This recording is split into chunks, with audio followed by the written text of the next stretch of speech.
What is up? Good morning, Laura and Katie. It's good to see you this morning.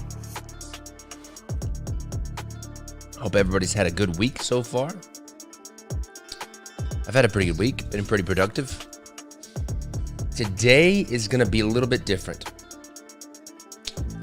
We're going to do some kind of top-down brainstorming on the kind of structure of the first Lord of the Rings project, the Fellowship of the Ring project.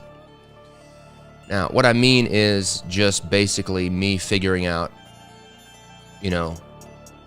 me breaking down everything that I'm going to do. A, so that I know what I'm going to do. B, so that I can kind of be able to dissect and schedule all the work that has to be done before now on April 1st.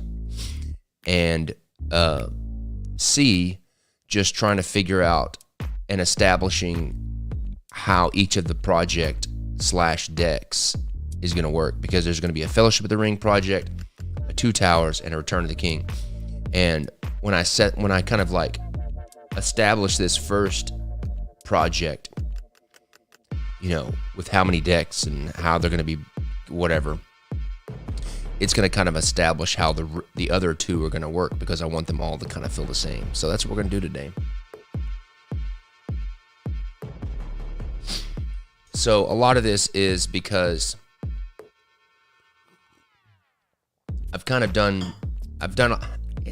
some of it's me stalling, kind of, but it's really kind of I don't really have a concrete idea of what I'm going to do. And so I would be shooting myself in the foot if I thought that between now and April 1st, all I needed to do was draw the core cards. That would be silly of me. Because what about the tucks? What about some cool boxes? What about belly bands? What about, I don't know, a gold-crusted suede edition tuck case? I don't know. I got to figure all this stuff out. So that's what we're going to do today. What I'm going to do is I'm just going to start by just very, very simple, at its most simple level, and just kind of drawing it out. So this will be called option A. And, as I'm doing it, I'd like to get your feedback and just kind of see what you think. Option A is bare bones.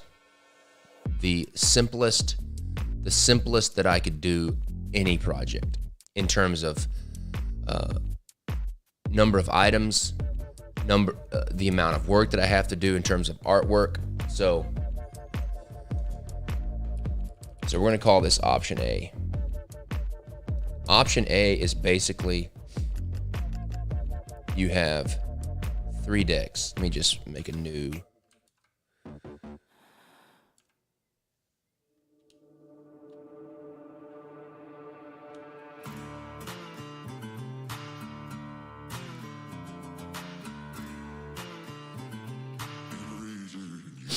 Option A is basically 3 decks.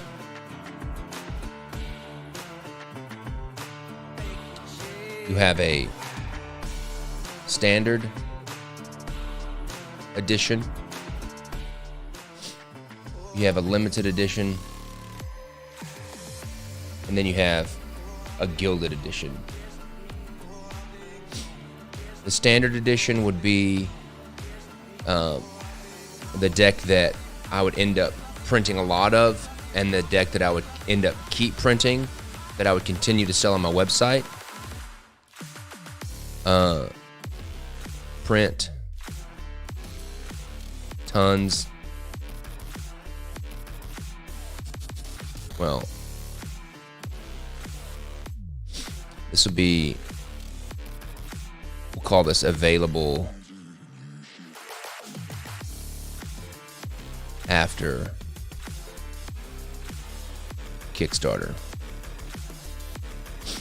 The limited edition would be something that is a Kickstarter exclusive.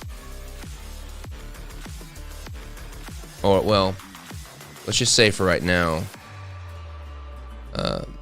limited availability.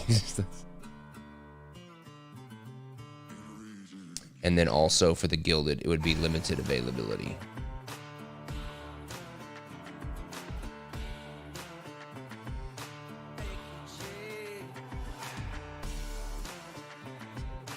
And I think also with this, the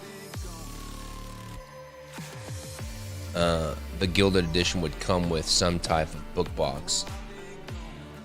And this is just straight up, very, very simple King's Wild structure, what people are used to. And that's totally fine.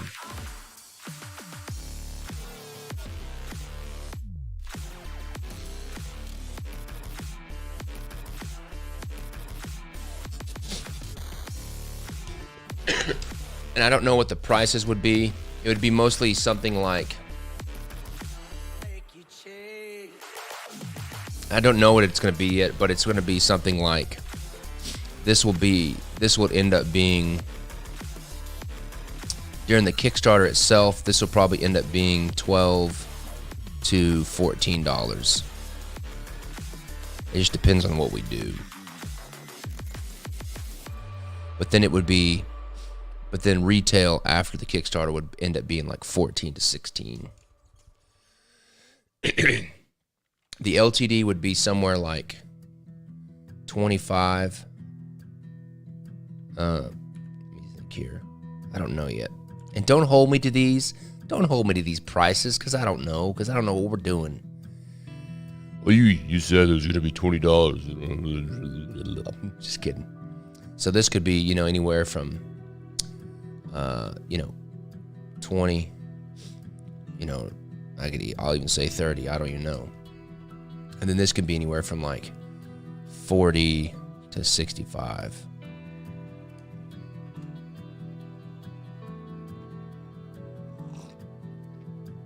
I just don't know yet. Because, all right, so that's option A.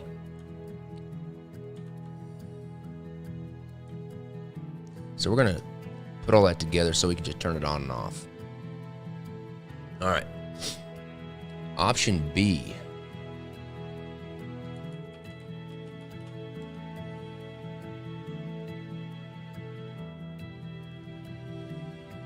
Option B.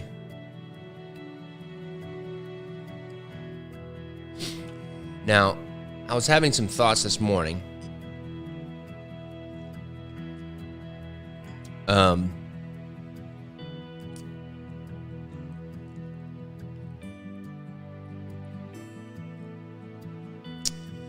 All right, so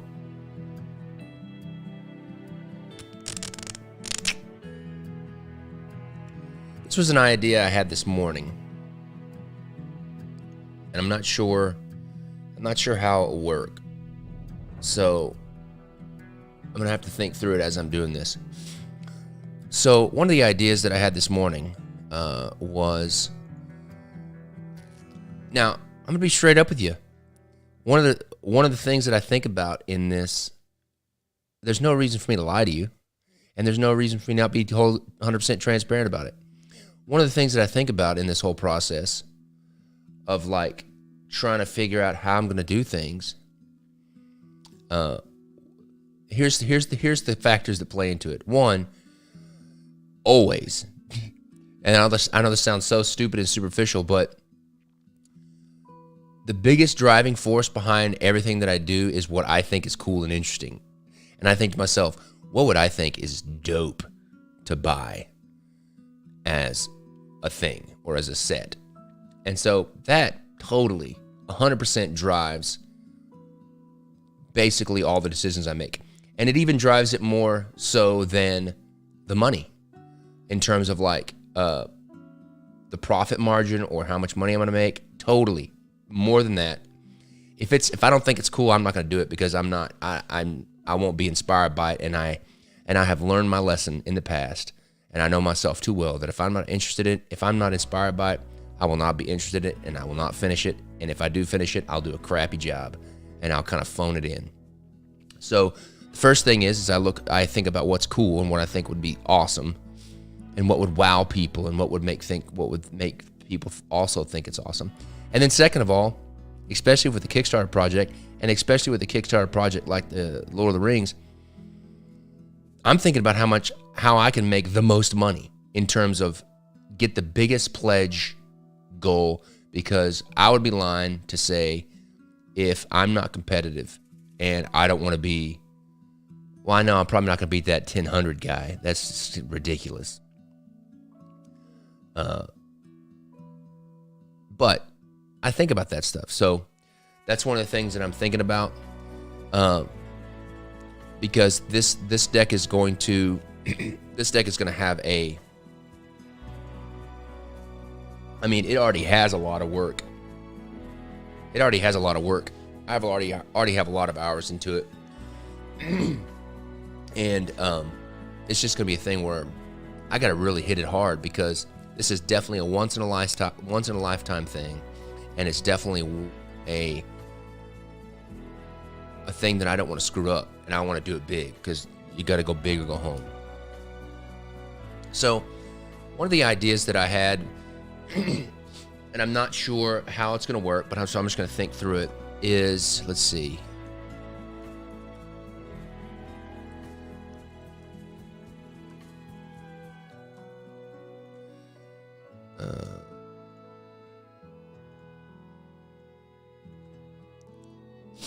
One of the thoughts that I had was, as you know, with the different suits that we have. Let's make this not option B. Let's do something a little bit different. Let's do something kind of in the middle, because I think this idea that I'm doing is a pretty big jump from going from option A. So option B will be 3 decks, similar to option A. So let's take option A.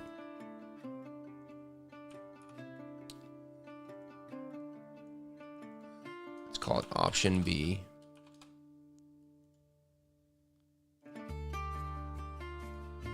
Okay, option B.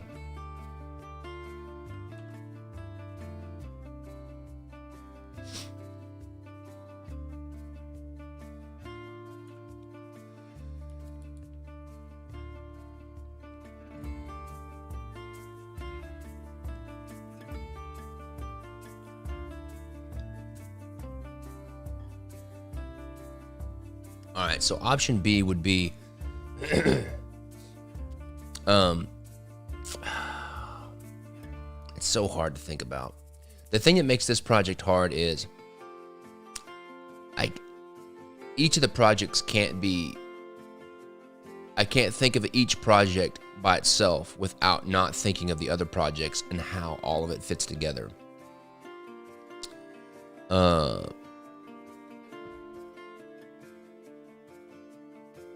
And a lot of this stuff is like, I have these ideas, but some of these ideas and roadmaps may not come to fruition until like the 3rd Return of the King project. So like, if I create, like, an idea I have is creating like a big leather bound book box that holds all 3 decks or something. I don't know. But like that wouldn't come until the last project. But I still have to think about it now so that I can be planning for it. So one of the ideas that I have is, as you know, I'll go ahead and work it out in my head. As you know, there's different suits. There's the spring, summer, winter, and fall. One of the ideas that I had this morning was creating 4 decks. So you have a spring,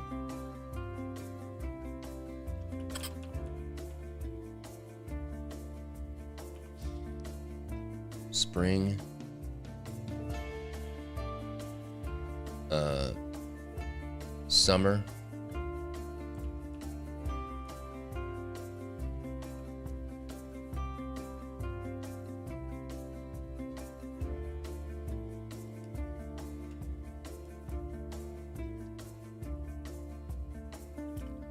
fall,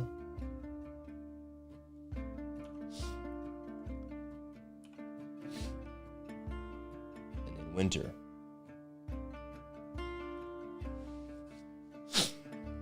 So now what this would mean would be, so option A, let's go back to option A, just so we're all clear. Option A has, we're going to go one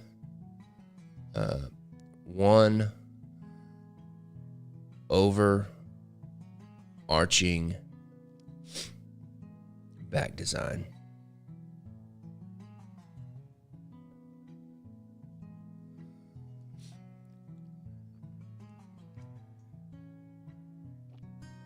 Oh, just wait, David. Just wait, my friend. So option A is one overarching back design, three different versions of the deck. Option B,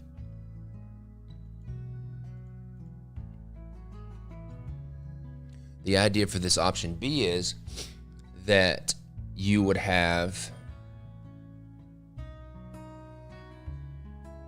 4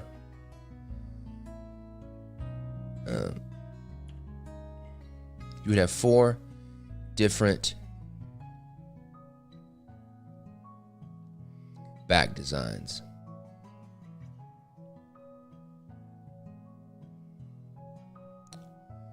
Because you would have 4 different back designs, 1 set of faces.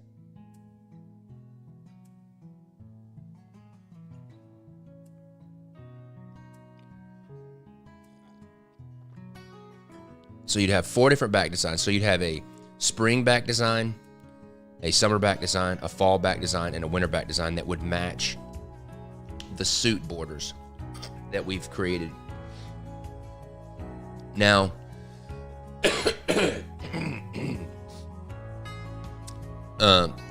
with this 4 different with this 4 different design, it makes doing the limited and gilded. It makes doing the limited and gilded decks a little bit different, because I don't want to have 4 standard decks and then 4 different limited decks and then 4 different gilded decks.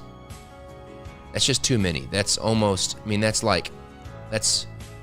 12 decks in one thing, which is too many. So with this, all of these 4 different ones up here would be kind of like standard decks. Okay. And then what I could do is I could create one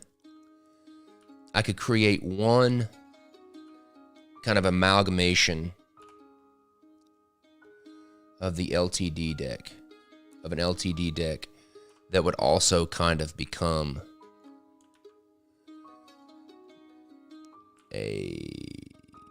just take this.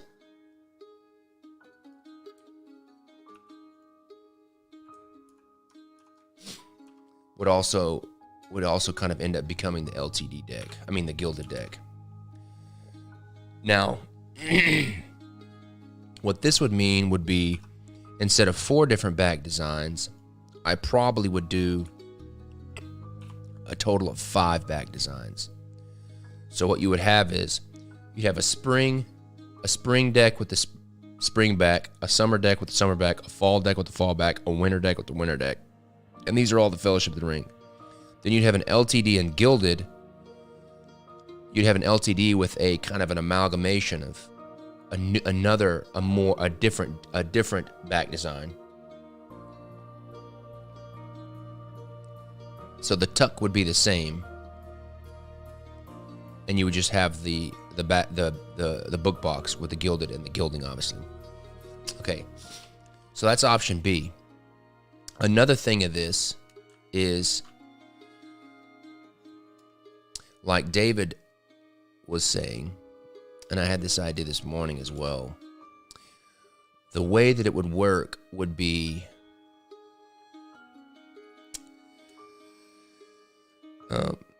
the way that it would work is if I do it this way, then I would do the same thing, the similar process,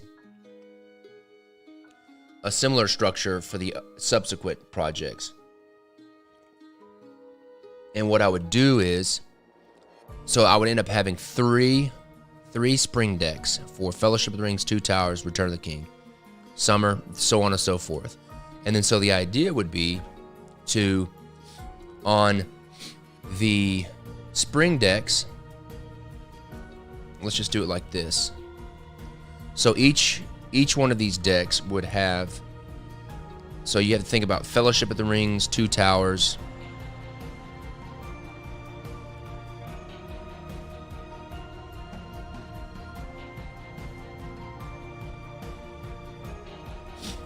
so let's just think of it like this.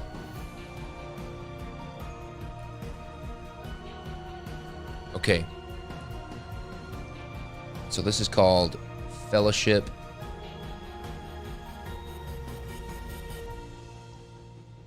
Two Towers and Return of the King. So what you would do is let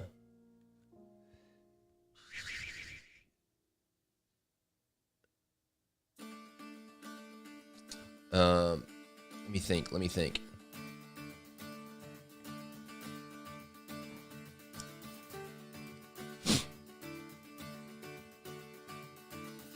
Well, let's just think of some different options here, because I have a few different ways I could do this. I'm sorry if this is sporadic, because I'm thinking through this all at the same time you're watching me do it. So,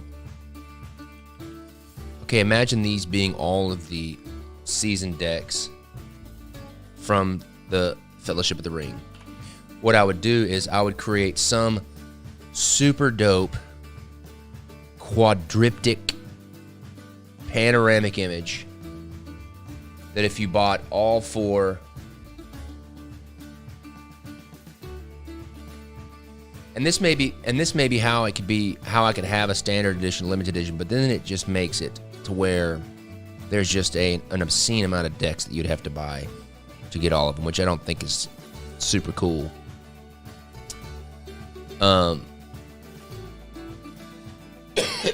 But I would do something where, like, I would create, this cool image.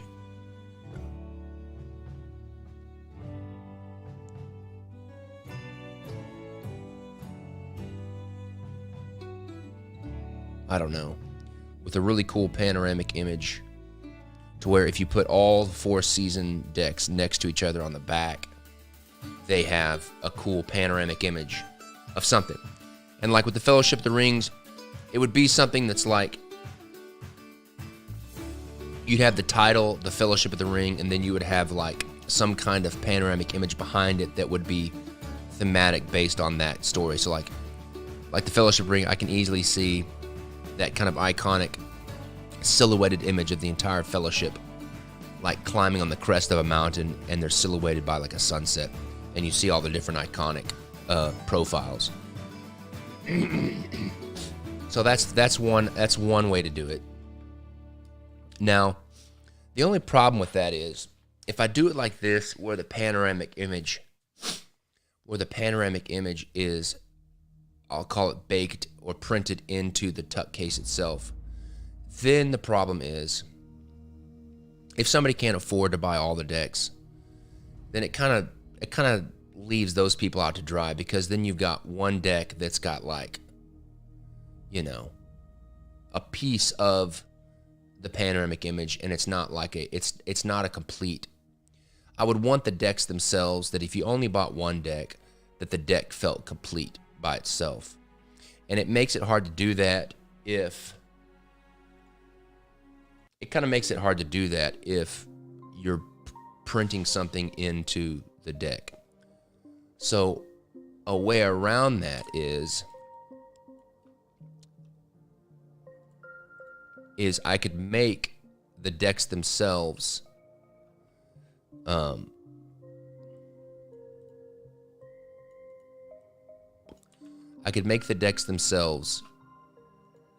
independent of each other, i.e. not have a panoramic image printed on the back. However, the way that I could pull off the panoramic image is even if I just use the sides, I could use the sides as well. The sides don't give me as much space.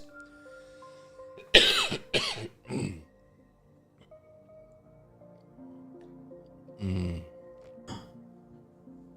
trying to think. I could use the sides. It's definitely a lot less shelf real estate that's needed. So let's think of it like that. So it could be like this, where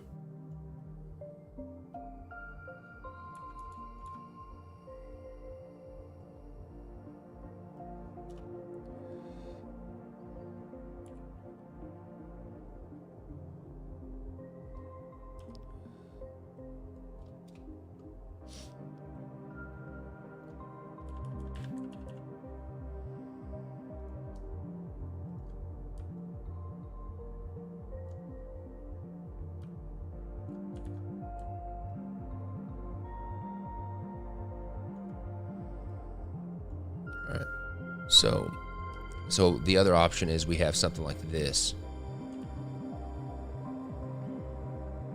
where the panoramic image is on this side here.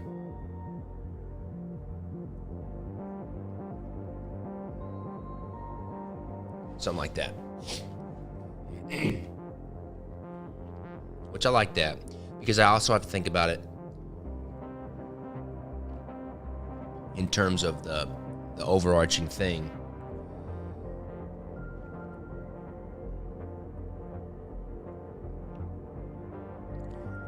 So now, but I do like the idea of this thing where you have this really long, epic image, and I've always wanted to do that.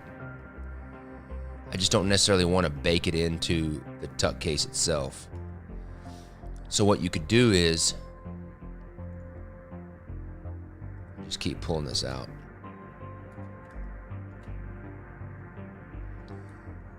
Let's say you get our 4 decks.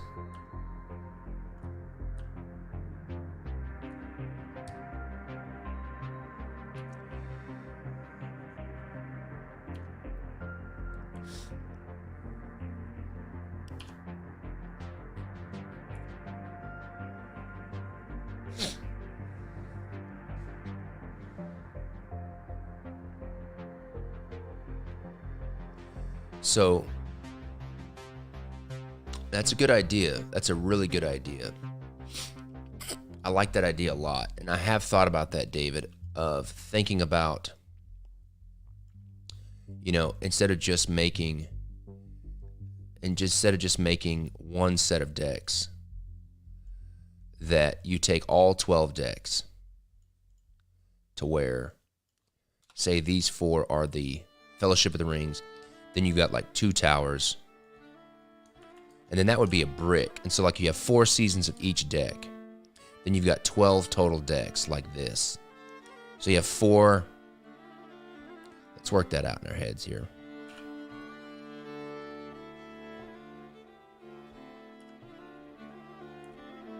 So this is kind of one of those examples of like, you kind of have to think through it all to make it make sense and to know what you have to do. So imagine this being all 12 decks once you're done.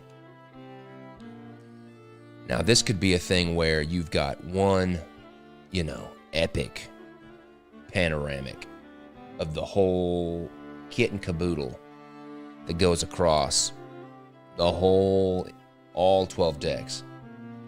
Now, that, if you're baking that into the tuck case, then you've got to commit to it, and it makes it to where, if the panoramic is on one of the spines, then if people buy it, they're going to have an incomplete deck if they don't get every single one of them. Now, 12 decks over the course of, 2 years is not necessarily a big ask of people, but it does what it kind of screws up is having sellable decks after the fact. And it kind of keeps you from being able to have, oh, this is our standard Fellowship of the Ring deck or whatever. And who knows, it could be where these themed season decks are, I don't know. This is why this is very complicated. Because once you start thinking about it, you're like, oh, you could just do this. Then it makes you realize that everything kind of cascades to something else. Now, I love this idea of having this long tuck case panoramic. I'm just thinking about how it would actually work. Because my business is selling playing cards, and I have to be able to sell the playing cards after the Kickstarter.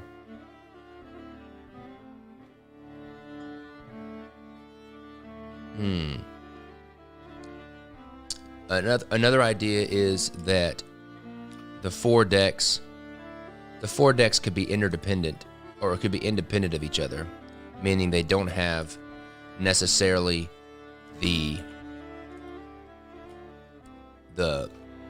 panoramic built into them. However, what they could do is I could create some type of belly band that goes over all of them, like this. Holds them together.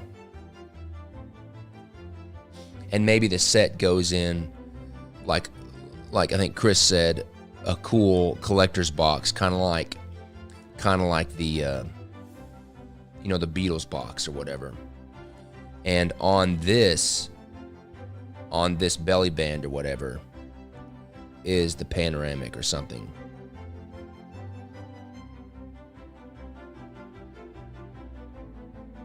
So theoretically, at the end, you would have 3 of these collector boxes.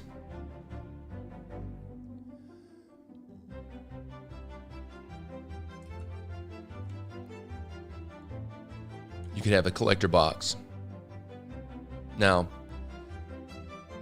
Chris is also correct there as well. You could have the panoramic images being the Kickstarter exclusive, to where, and then I have a different tuck case that's for non-Kickstarter exclusive. And that could easily be like a perk. So I could, it would be more expensive to produce because I would have to produce twice as many tuck cases. But I could give people the option of say they can only afford one deck, and they choose to, let me think here. Let's do this.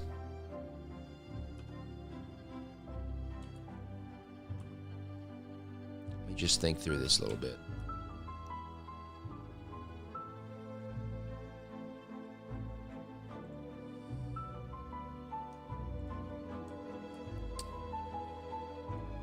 All right. Let me just roll with me here. Okay. This could be like an option C, or this might be an option B, a way we could do option E. Let's think about it like this. Say you can only buy one deck. What if we have a overarching standard edition that's not themed based on the season, okay?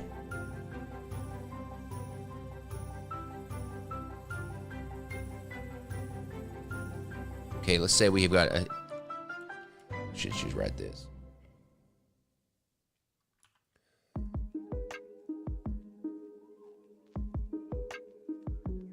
You have a standard.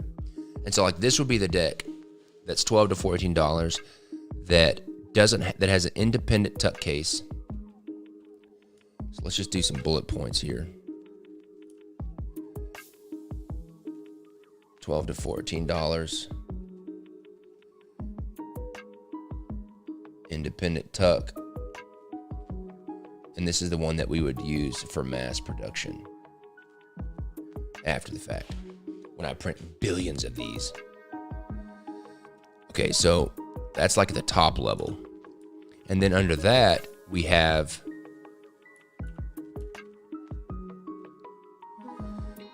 kind of Kickstarter exclusive / limited edition versions, to where this one is, we'll just call this back design 1. And then you've got your spring,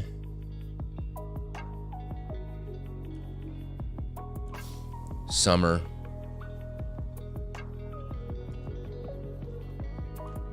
fall, winter.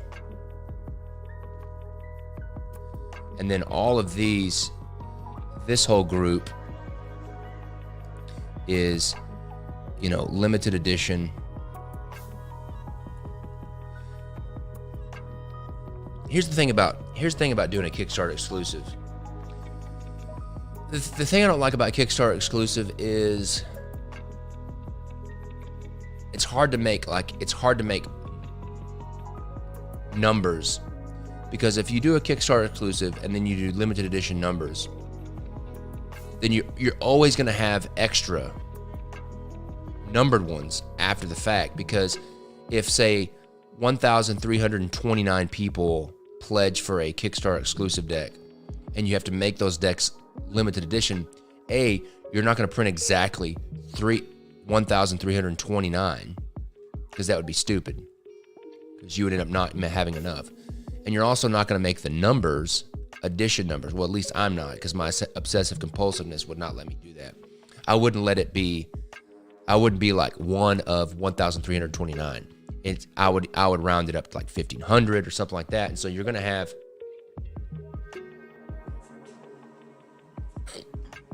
some extra ones. So what we'll just say is, we'll just call it Kickstarter exclusive or limited edition. And so you would have back,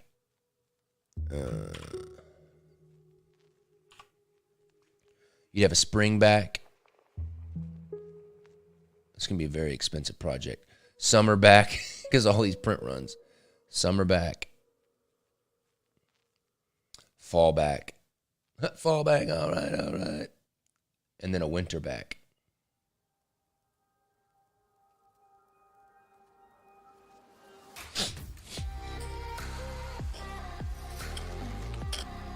So this would be, with these you would have a price point of like 18, probably like 18 to 21, especially if you're going to have like, I'm going to even say 25, because I don't know what I'm going to do with the tuck case. Price point of 18.25. Now these would be, now this is where it comes in, where because it's an exclusive, we can do a thing where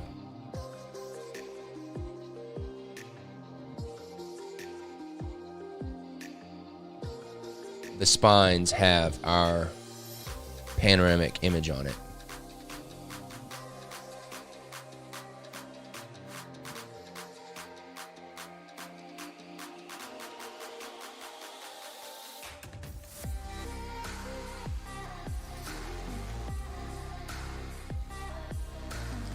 All right.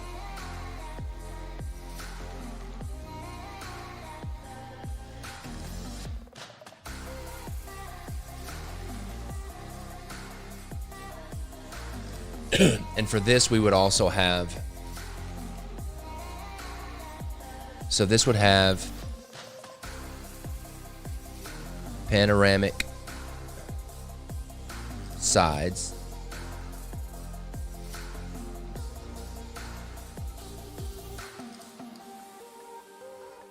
And then we would probably also have some kind of like optional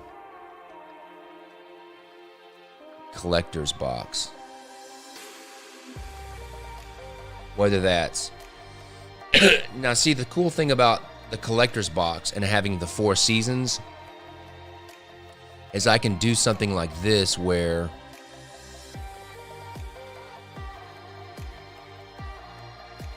and I was thinking about this as well this morning, to where I have all 4 decks.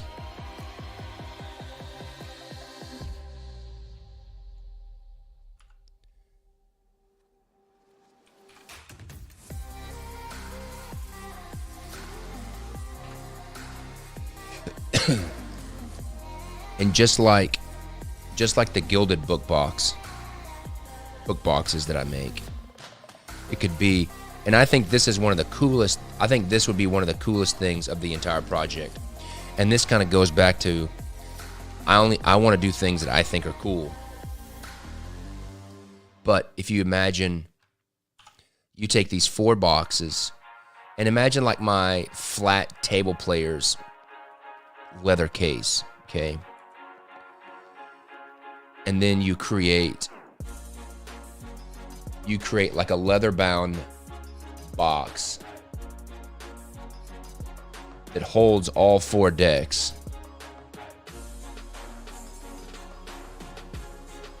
That looks like a book.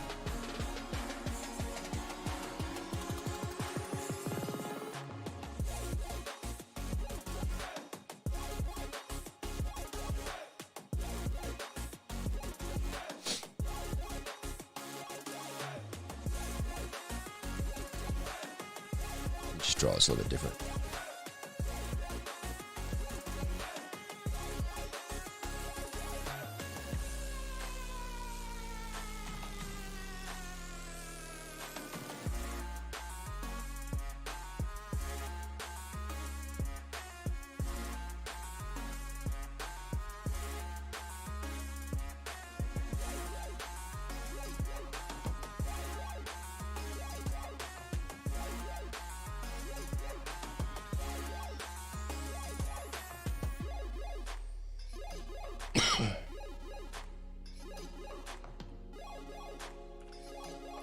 Now, the thing that I really like about this is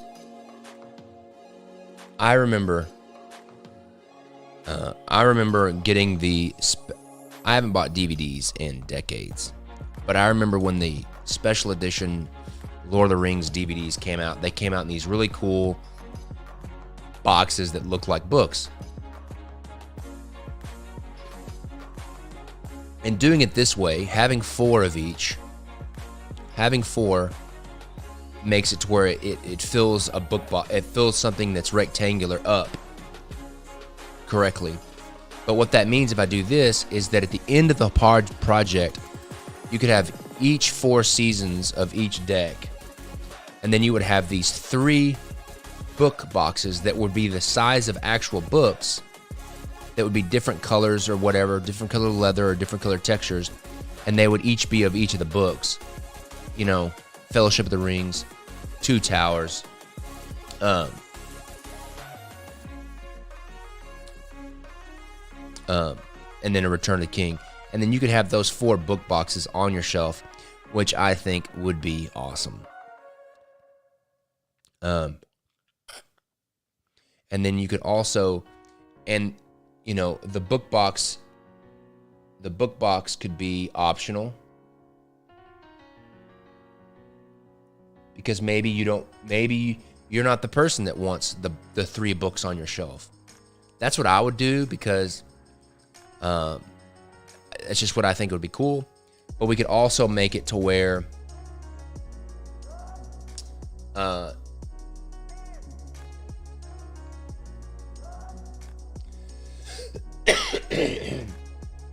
we could also make it to where if you don't want the book box, we could create some kind of like slip case, a slip case, like an overarching slip case that's like really wide, like that's the size of a brick box.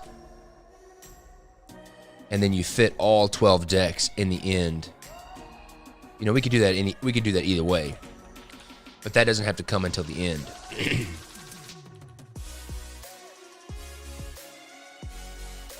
I actually really like this. This structure is pretty, I like this a lot. Now the problem with this is,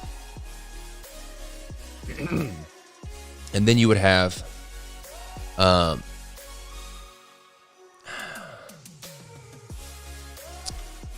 to think. Let's take all this.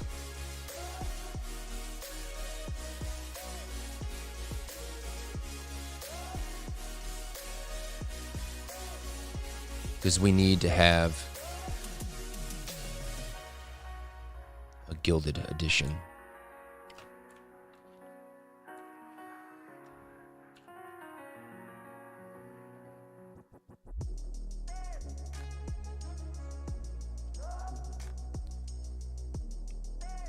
And so this would be the book box that the gilded edition would come in by itself.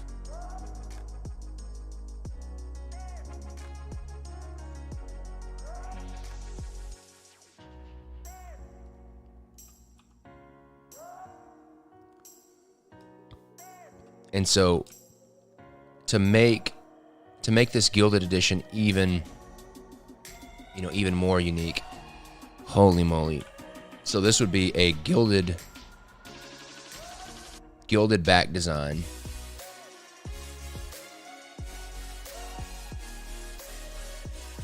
And this would be, 45 to 65, I don't know. You would not have panoramic sides, because it would be similar to the standard tucked, where I'm just gonna have one tuck case, that matches the back design for the gilded.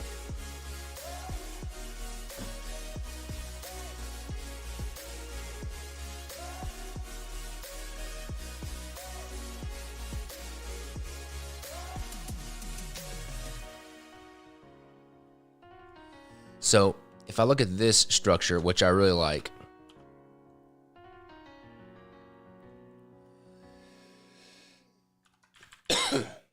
this structure is 1, 2, 3, 4, 5, 6 different back designs. So that's 6. That's at a minimum of 6 different print runs of decks per project, which that's a lot. It's a lot of decks, a lot of different back designs.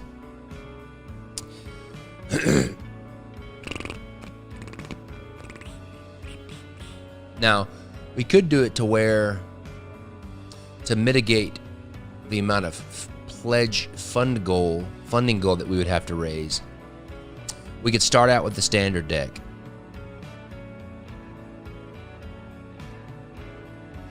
And then we could release each season's Kickstarter exclusive decks as stretch goals. And then we could ultimately release the Gilded Edition as a stretch goal. Then we could release the optional box, collector's box, as a stretch goal. That makes a little bit more sense, and it makes having to print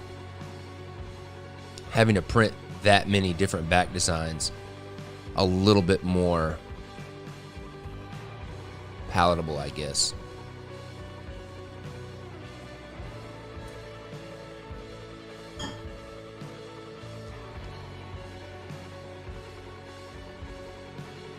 So let's do this. I really like this structure. I really love this book, that big book box at the bottom.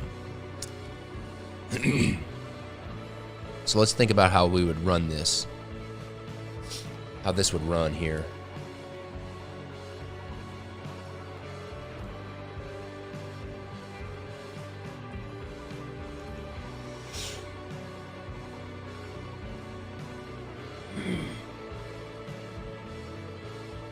Now, I did have an idea of a collector's coin that was a ring like this, and it had a hole in the middle.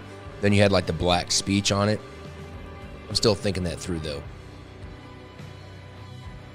So the way it would work would be is your standard deck would be what you started with. Okay.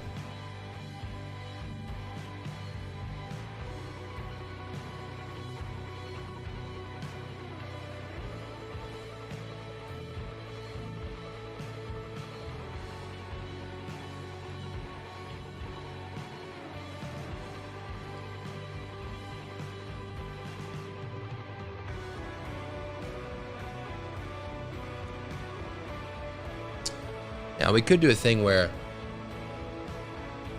basically the options morph as the project does better. So like maybe you start the campaign basically with option A, to where you've got a standard deck,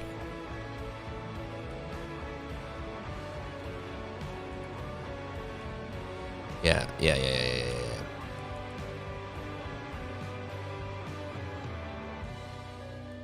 So think about this. I think this is going to be good. So you start out with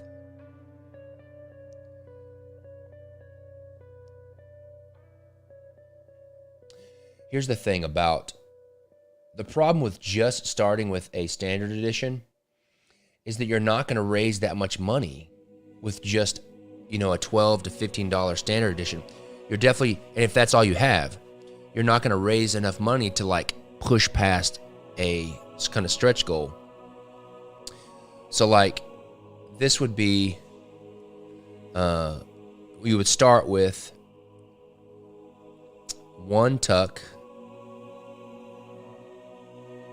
Wait, no.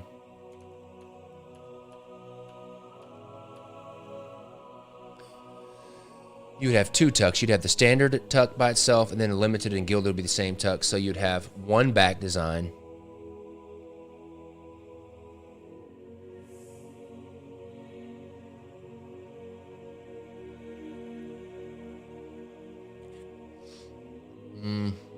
I would probably do two back designs because you don't want to change the back design as you're going.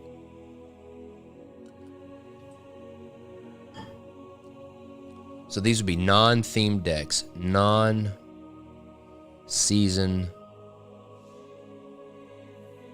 themed decks.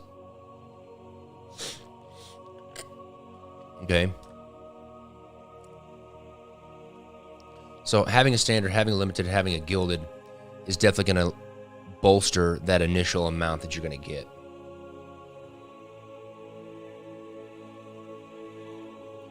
Your first stretch goal, or it doesn't have to be your first, but a stretch goal could be your spring deck.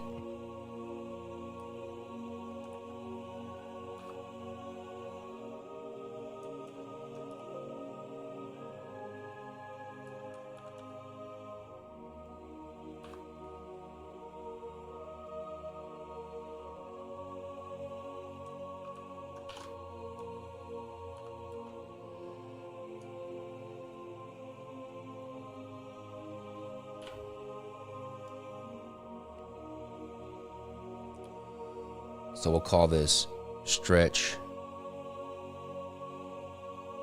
I can't spell. Stretch goal.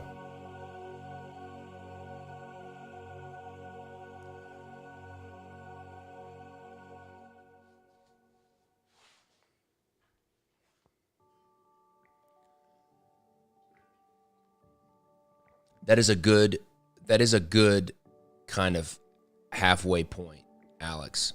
It does make the production cost a little bit more. It does make it a little bit more, makes it more manageable. So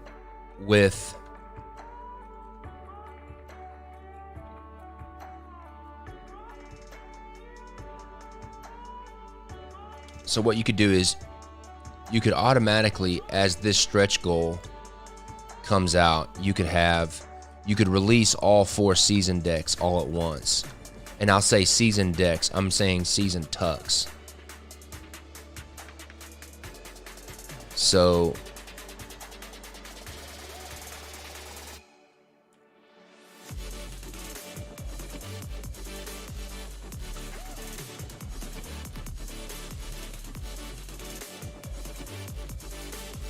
you would have, you'd still have 2 back designs. These would all be the same back. It would be the same back as the standard, or the same back as the limited. Probably the limited, because it's going to be a limited edition. Same back as LTD. Optional season themed tuck, because that might be a nice, like, I'll say console. I don't want to use the word consolation, but like, say you have somebody that can afford something a little better, and they want something a little better than the standard edition, and they want to have some cool exclusive set that matches, but they don't necessarily have enough money to buy all 4 seasons. They may go, hey, okay, my favorite season is spring, and so each one of these projects I'm gonna buy the limited edition that's in the spring tuck case, and so at the end of the project I'll have all the spring decks, and I can show them and display them together. Now, let's go a little bit further, where the next stretch goal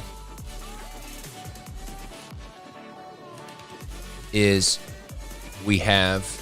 you still have the 4 decks, the 4 season tucks.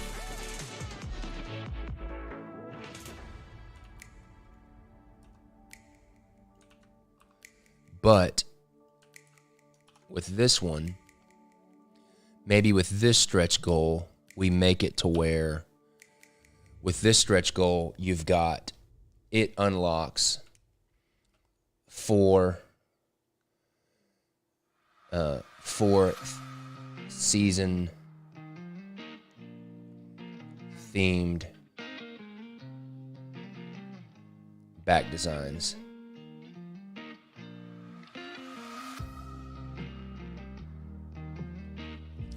Now, you have to think of it like this. Like, okay, say I'm that one person that just is going to buy 1 seasoned theme deck. You're going to have some people that are going to be ticked off that you are changing the back design. So you have to think about that. But then you may have another group of people that are just getting 1 season, and they may think that when you change that back design from the original LTD back design to the season themed back design, it's even better, because now their season themed deck tuck case now has their same matching season themed back design. So complicated. But at the same time, in terms of like making a meaningful stretch goal, releasing different back designs is definitely a meaningful stretch goal because you for sure are adding value to you're continuing to add value to somebody's pledge without necessarily making them pledge more. I don't know if that makes sense.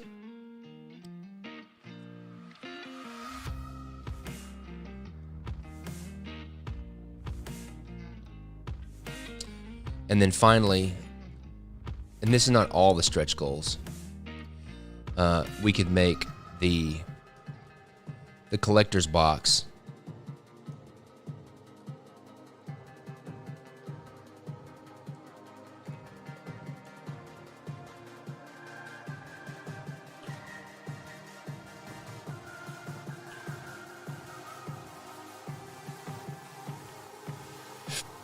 make the collector's book box kind of like the final stretch goal.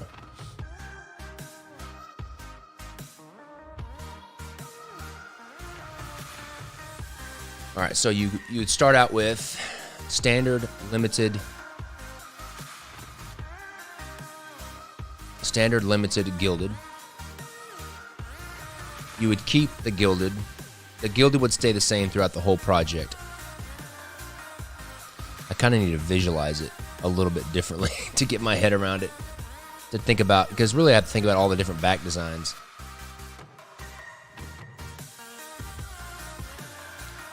All right, so what we're gonna do is, I'm a super visual person, so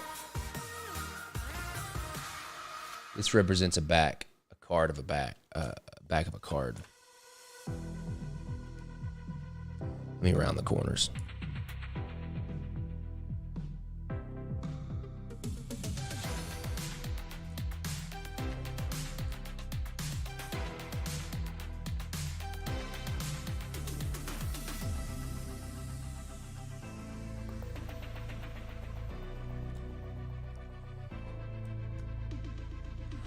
Looks like toast. Now I'm hungry.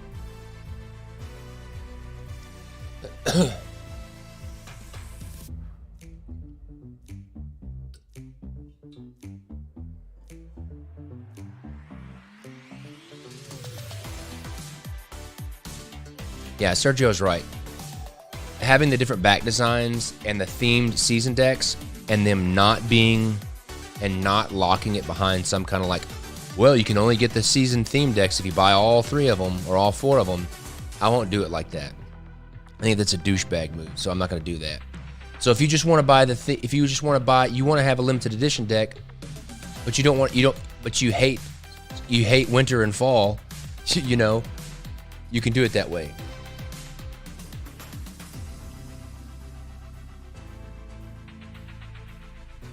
So our standard back is going to be green.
Do I think it's possible to have an all tier preemptively from the start? Gives you one of everything, just thinking as a way to avoid needing to change pledge.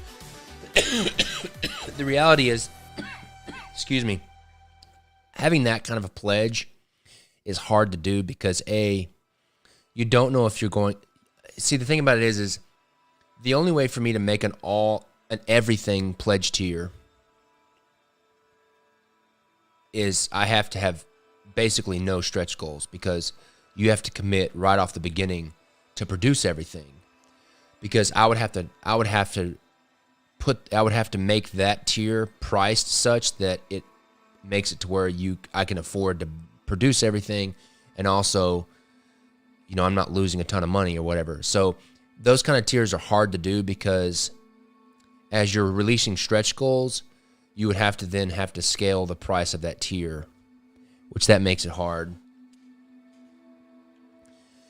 And I don't want to, I want to be realistic with the stuff. Like, I don't want to commit. I don't want to like overshoot and commit to a bunch of stuff because I have to like make 19 different decks or whatever. And my pledge goal has to be really high, and the project fail. And it failed because I was like, oh, I'm going to have 19 different decks. That's why just starting out with basic 3 like this right here is, I think, the way to go.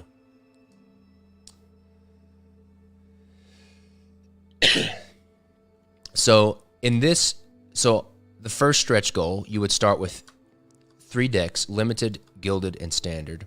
The standard would have a back design, and then the limited and gilded would have would use the same back design, because this is similar to the way I do it now. Same back. Okay. And the different colored backs just represent visually just me being able to kind of parse having to do different back designs. So on this stretch goal, you would still have the standard deck here, but then you would have 4 different season. Well, no, we're going to do it like this. This might be a good thing to differentiate the gilded from the limited edition. Maybe on this tier with this stretch goal, there's almost like a in between.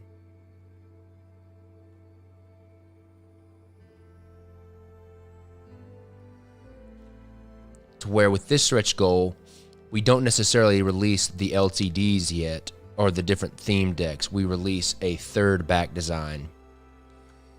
We release a third back design that makes the gilded different. Okay? So then let's go here. With this stretch goal, you've got the, then that's where, let me think.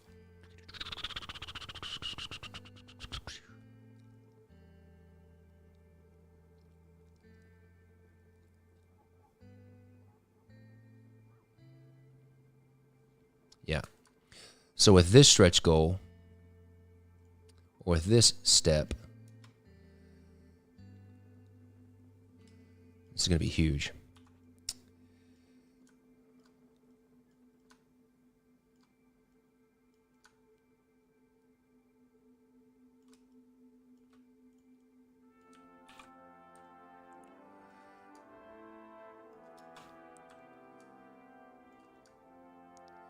So at this point, what you get is, in this step, you get the 4 different themed tucks, but you haven't released the stretch goal yet where you can get, where we unlock the different back designs. And so at that point, the next stretch goal is where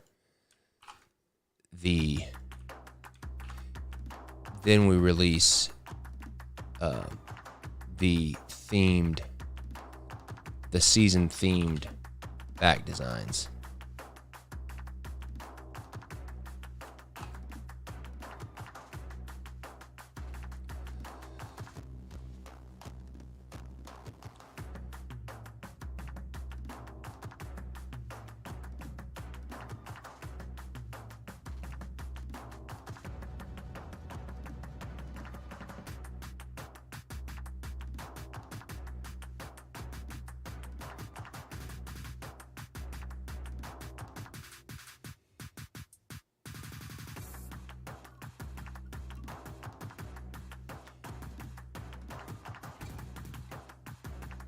bring back, summer back,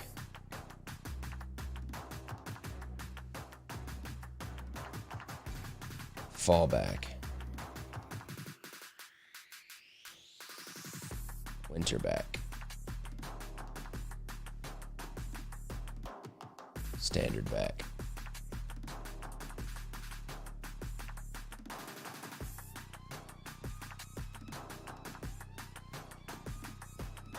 gilded back.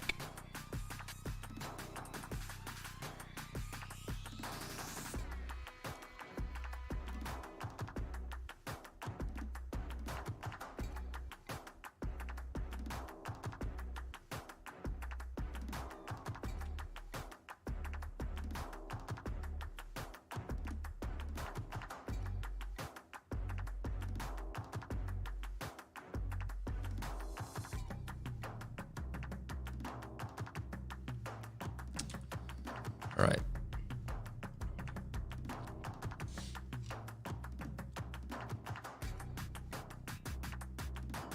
Okay, so also something that needs to be noted is that, let's just think of this.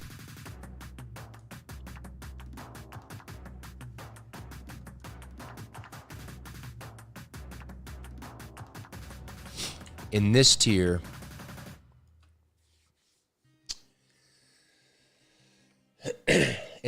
you would have, the standard would have 2 jokers. And this would be diptych. I always misspell it. I think it's D-Y-P-T-I-C-H. That doesn't look right. Diptych jokers. Okay? So this one would have, this step would have 2 jokers. Then you would unlock. This would have its own diptych.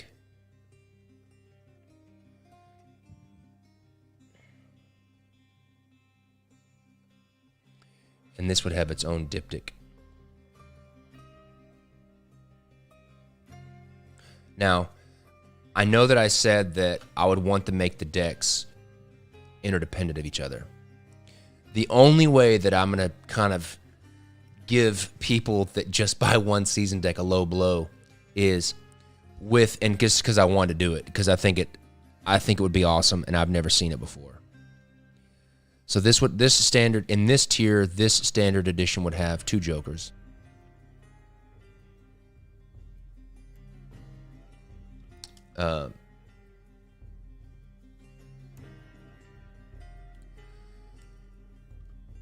Okay, this is, in this point, I think this would be ridiculously awesome. So in this tier, you would have 2 jokers. Okay. The Gilded Edition would have a diptych by itself. And then all 4 of these seasoned decks would have, I mean, I literally could do, was it 8 cards, to where each could have, because it's printed by the United States Playing Card Company, each could have their own diptych joker. This is ridiculously awesome. They could have their diptych joker, okay? And it could be a diptych joker that's themed based on that season. And it says like Fellowship of the Ring or something. I don't know. However, you would still have 2 extra cards, and we could create a octiptych. So where if you get all 4 season decks, there's going to be 2 of each card that each deck has 2 extra cards. And so imagine this. Let's do this. Let me just visualize this epicness that's about to happen. So the LTD, so you have the diptych jokers that go with the with the spring. So spring, diptych, spring, diptych.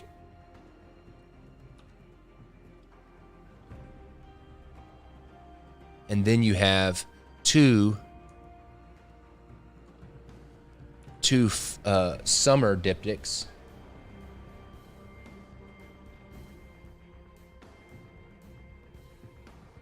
This is going to be amazing. This is going to be absolutely amazing.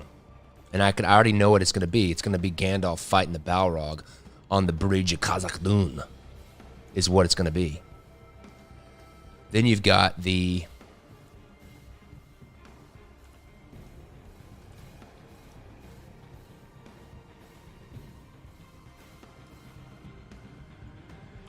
So you've got the fall.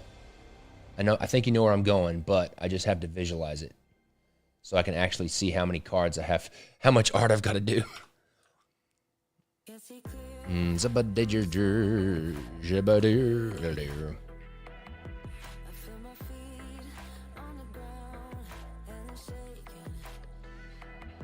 And just to keep my sanity, these diptychs will probably just be like a cool type treatment. Something similar that would be like on the back of the thing. So the epic thing would be this. Here you would then have the 2 extra cards.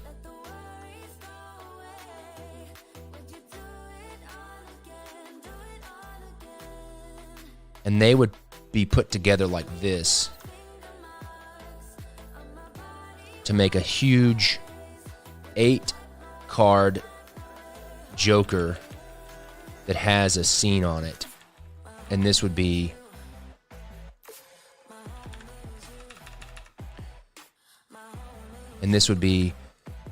for the Fellowship of the Ring, it would be the Balrog fighting Gandalf on the bridge of Khazad-dûm.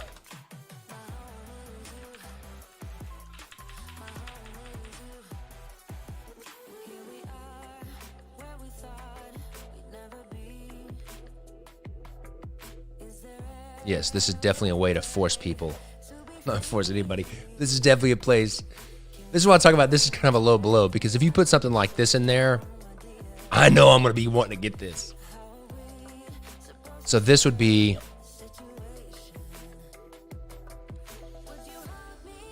Oh my gosh. All right, now listen to me. Listen to me very carefully. I just had an idea.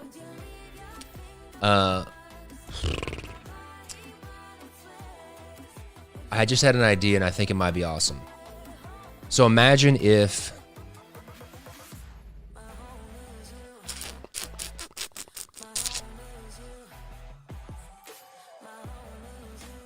Imagine if I... So how would that be? Okay. Listen. Instead of having an 8-card diptych. Oh my gosh, people. Holy moly. I may have just done it. Well, I think this is awesome. All right, watch this. Okay. Say instead of having all these. Okay. Say with each deck you've got you make a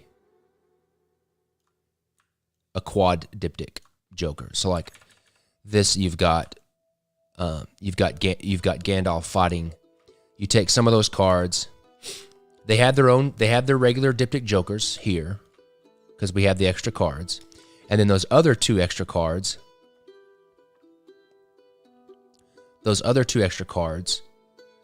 You make a quad diptych. Okay, but then you still have. Then that means you have... Okay, my brain is hurting. That gives you 1 extra card per deck. So what if we take that? So let me see how it would look. You'd have Fellowship of the Ring, 2 Towers, and Return of the King.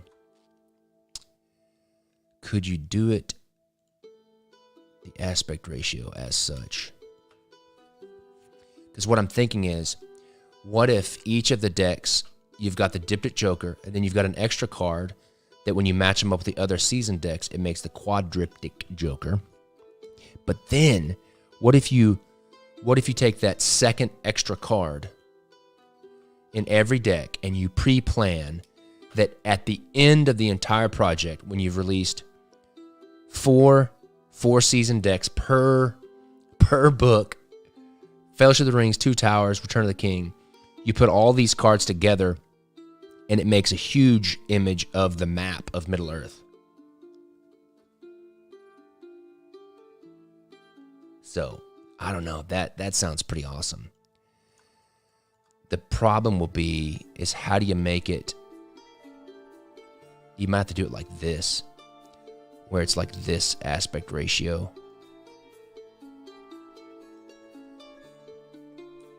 To make the map.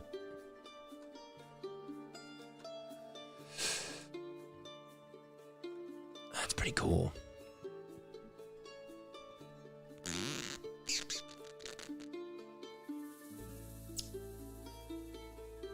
I mean, heck.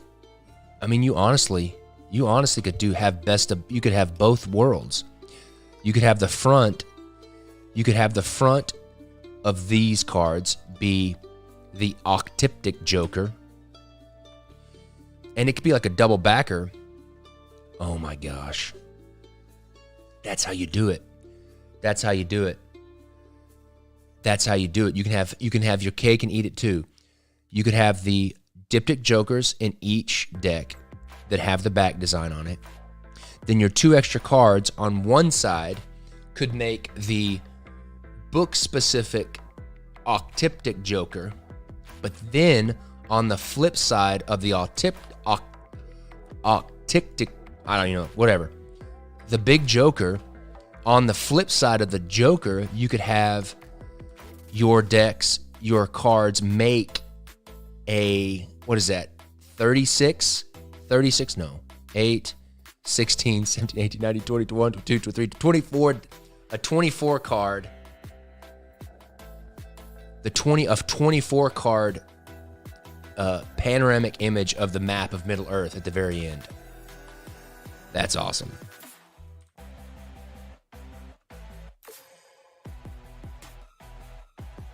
All right, let's just write this down. Then I got to go to the bathroom.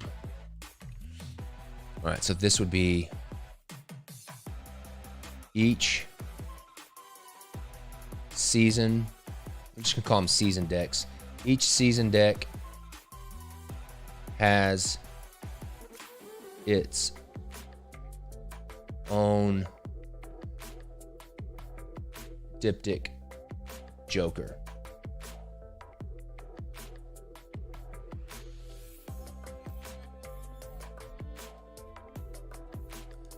And then each season deck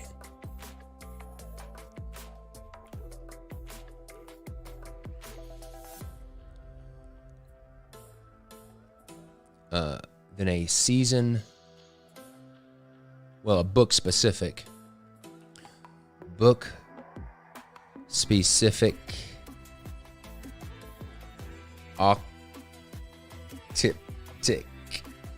Joker. So like this would be the Balrog fighting Gandalf, and then a map of Middle Earth Joker. Well, it's not really even a Joker at that point. All right, I'll be right back. I have to go to the bathroom right quick. Excuse me.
All right, I'm gonna put this. I'm gonna make me a new spreadsheet because I gotta get this down so I can start figuring out what I gotta do here.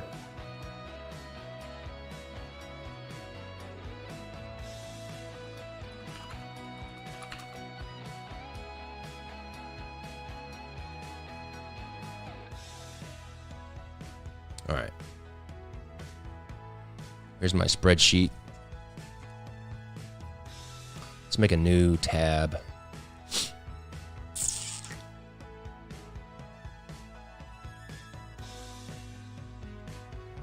We'll call this art list. All right, we've got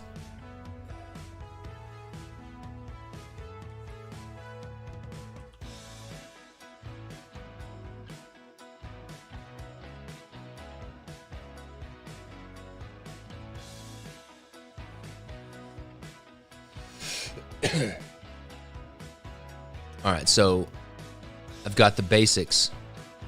I've got all the court cards. You have the singular diptych jokers.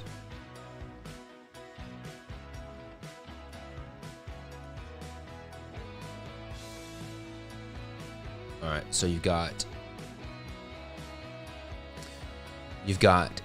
okay, we've got the, we're just going to get them all out.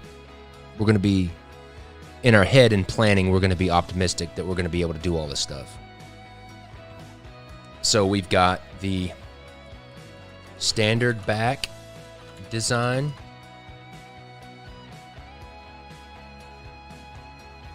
Then you've got standard tuck design.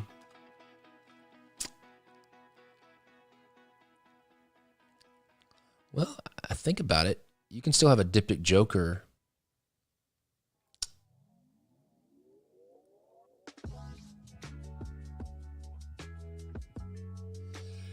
You could still have a diptych joker in the standard deck. But we may have a, I may want to do it to where it's a key card because I'm not going to have the names on the cards. So it'll need to have a key card and then possibly a QR code card to go to our kind of like information site. I'm not sure, yo, that.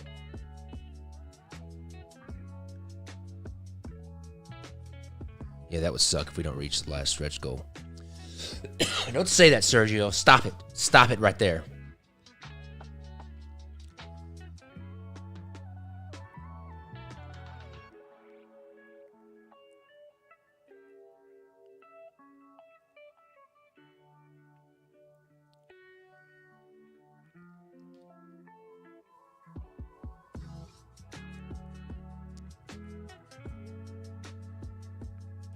All right. So we've got the LTD back, LTD tuck, the gilded book box,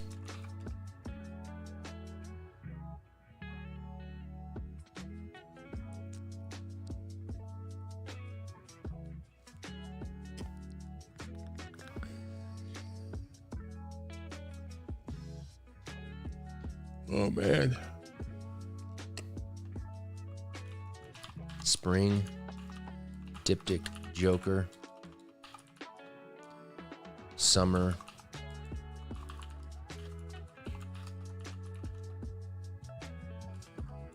just realizing how much more work I've just given myself.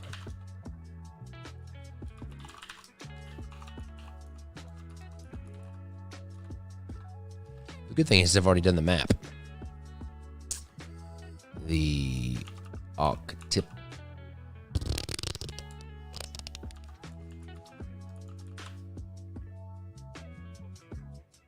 The octiptic joker, and then the middle, the map, Middle Earth map. Now you've also got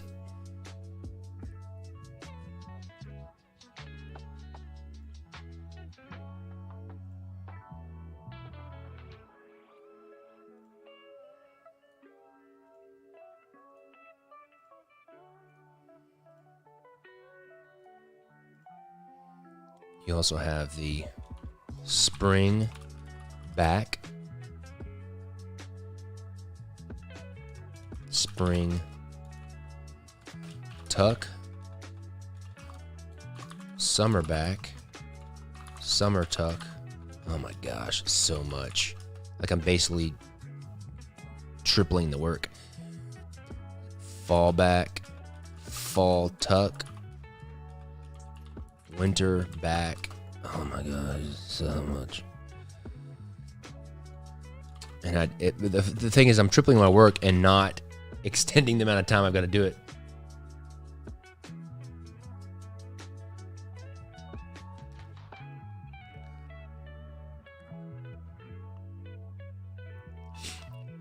You should start searching forums and sharing my project. I don't have time. I got to draw this stuff.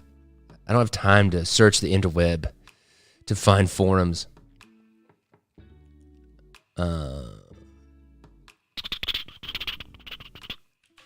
Tuck. Okay.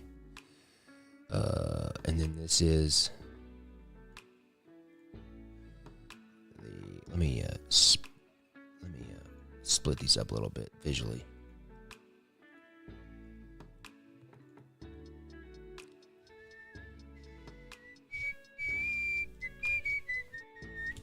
Big book box.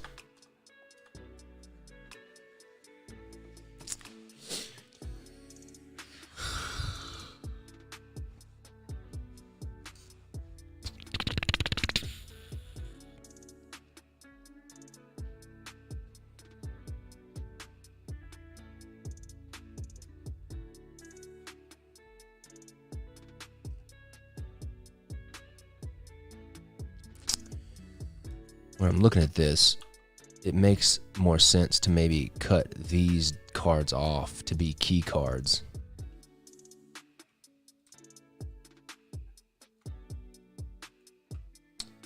These cards could be the map, and then these cards could be the key cards. That way the LTD decks can still have key cards.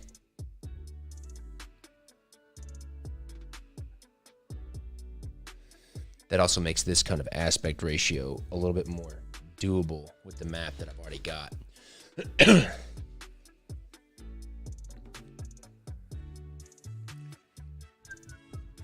Let me see here. Let me open up a map. I just want to see this right quick. Let's see Dropbox.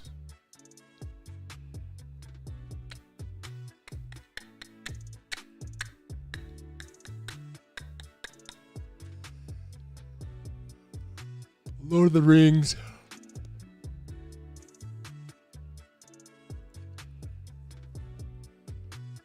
You just open this map. I just want to see something right quick. Just to see even what it might look like if I do this huge map.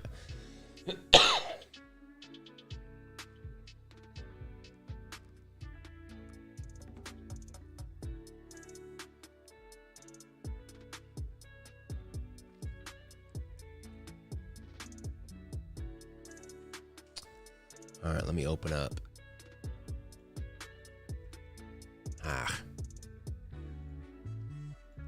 Open. Let me just go template.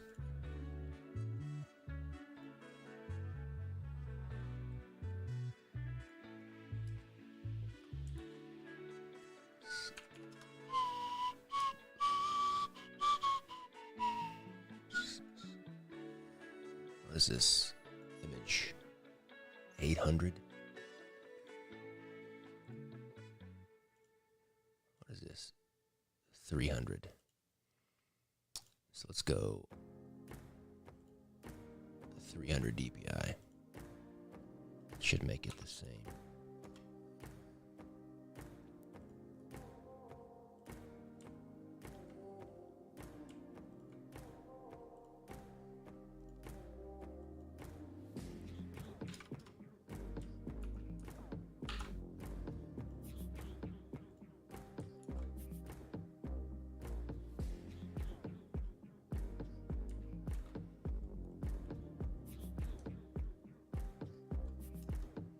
So how many cards do I have? Let's see.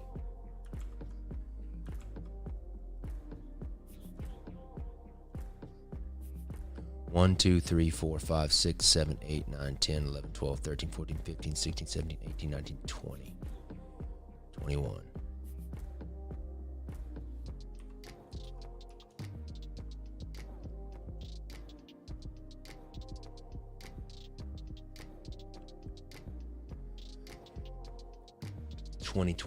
Twenty cards. Well, that's right, because I took out these 4. So I need 4 up, 5 across. So let's make this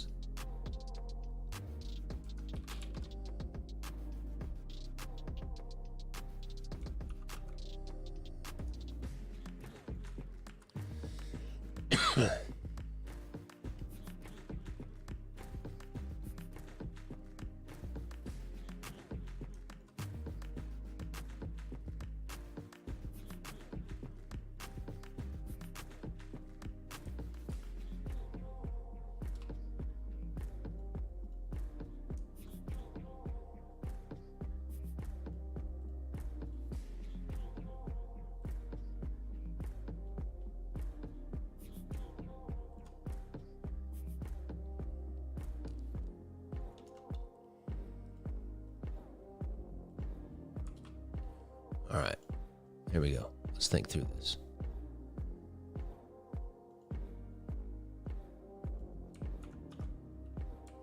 All right, there's a card. So we need 4 up.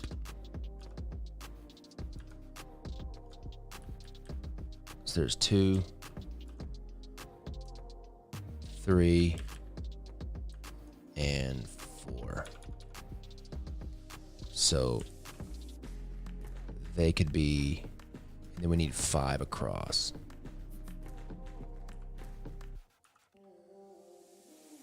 One, 3. I really hope this works. 4. I think it is going to at least be pretty close.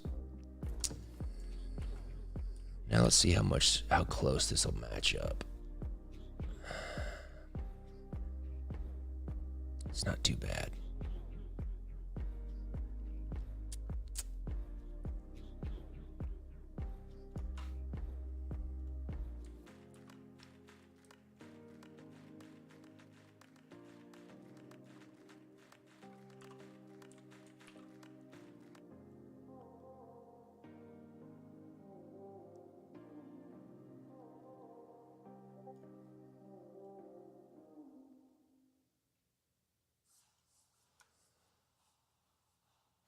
Okay. So it could be about that big. Now, and if I stretch it, I mean, I could get away with stretching it. I could get away with stretching it. So I do have that option. But I don't want to stretch it too much. But it does seem like it's going to work.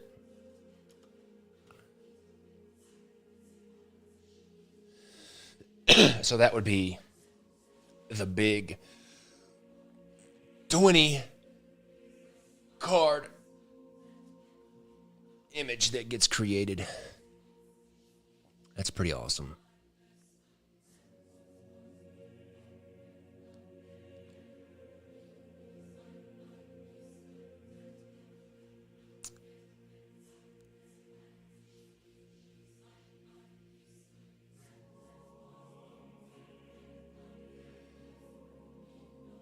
All right, so it can be done. Crap. I'm just thinking about not meeting the stretch goal. And I'm just like, we gotta meet. Gotta get it. We gotta do all this stuff.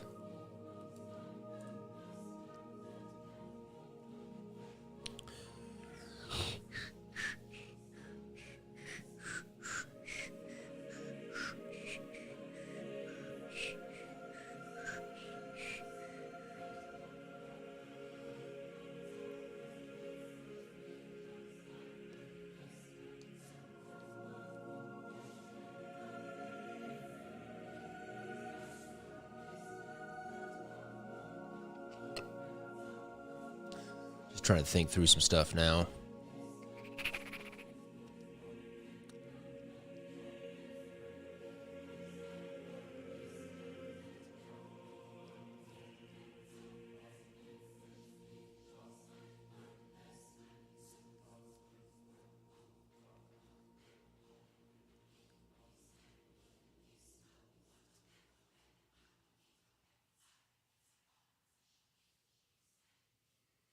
All right, that all makes sense.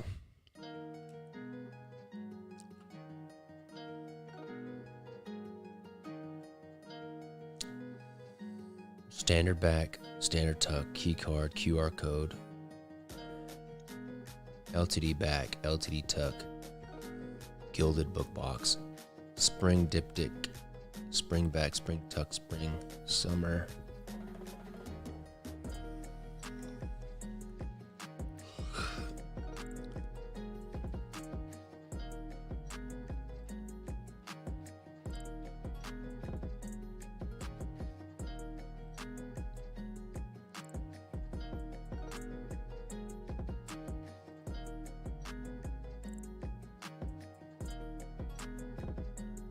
So for like these seasoned themed diptych jokers, just to make it manageable, I could do a really cool border, use our border that we designed, and just create a large thing with a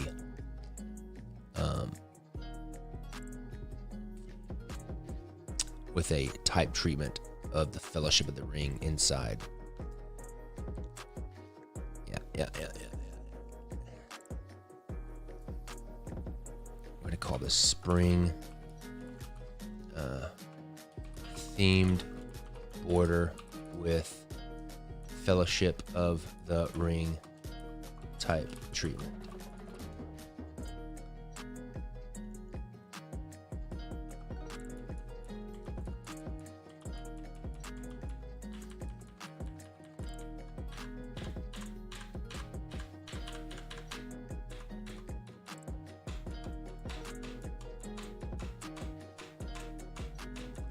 This will be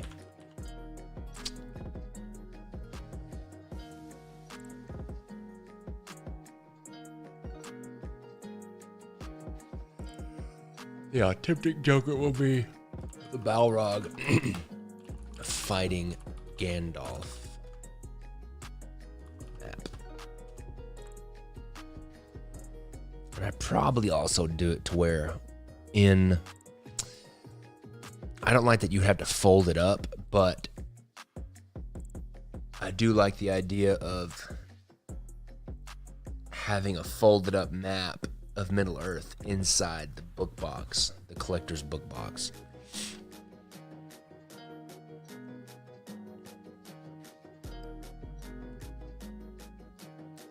So that would have folded map. That doesn't make sense though, because then you'd get, what are you gonna do on the other ones? Now I had thought about doing a thing where I make a special map that goes with each book to where it's like zoomed in, and then you've got where it's zoomed into the area of the map where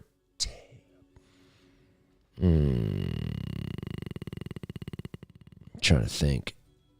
You really wouldn't do that, because even in the Fellowship of the Rings, the Fellowship of the Rings goes from, let's see, I mean, you go all the way from, all the way from the Shire, which is right here, and they all go this way. Let me see. Let me just think this through here. So Frodo and Sam go here to Bree, and then they go to, or Barrow Downs. Where are those at? They're right here. So they come here. They go through Woodhall. That's where they meet. They see the elves in the woods. And they spend the night with the elves. And Sam sees elves for the first times. They find Farmer Maggot. They meet Tom Bombadil in the Old Forest. Then they go through the Barrow Downs. Then they go through Bree. They meet Aragorn in Bree. Or Strider. They go to Weathertop. And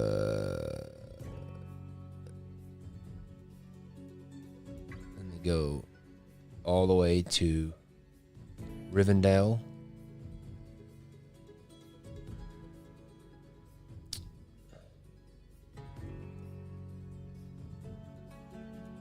Then they go through Caradhras, whatever you call it. They go to the pass here.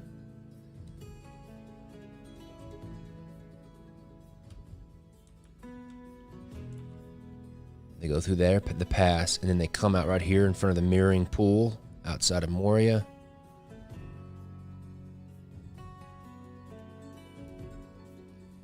They come out of that. They go to Lorien.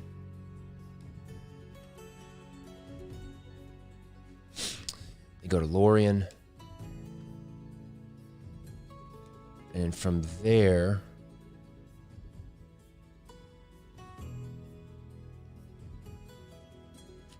they hitch a ride in the river.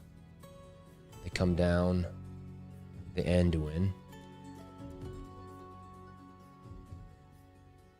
And this is when they split right here. And then Sam and Frodo go this way. They come down this way, all the way down here. Tower of Sith, Ungol, blah, blah, blah. And then they end up getting taken back to Minas Tirith. And then they get let go and they come over here. Okay. And from here, Sam, for the rest of the Fellowship, they break up. Pip and Sam go to, Merry and Pip go to Isengard. And then Legolas and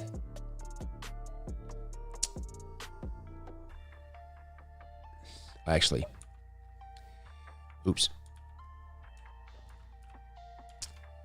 The way it works is Merry and Pip go to the Old Forest, Treebeard's Heel, and then they go to Isengard with Treebeard, and Aragorn, Legolas, and Gimli go to Edoras. Then they go to Helm's Deep, and then Dunharrow.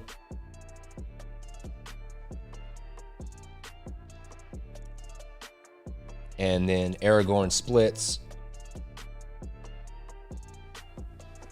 And Legolas and Gimli go this way to the Battle of Minas Tirith. Aragorn goes through Dunharrow,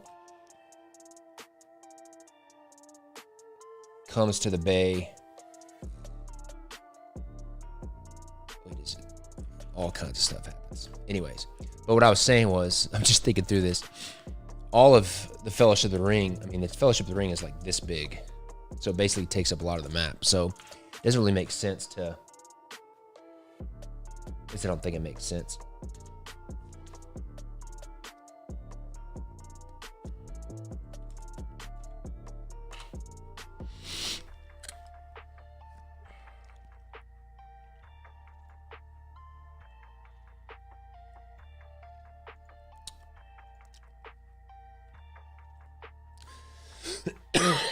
Just trying to get my head around all this drawing that I'm gonna have to do.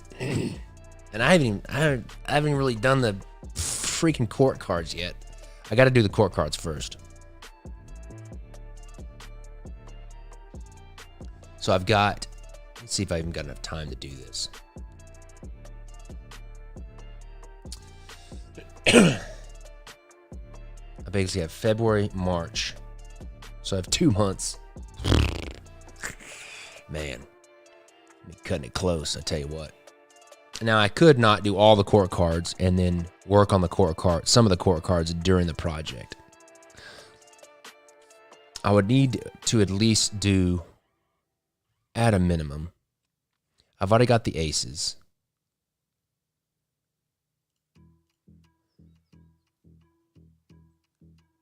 I've already got the aces, so I can tick those off my list here.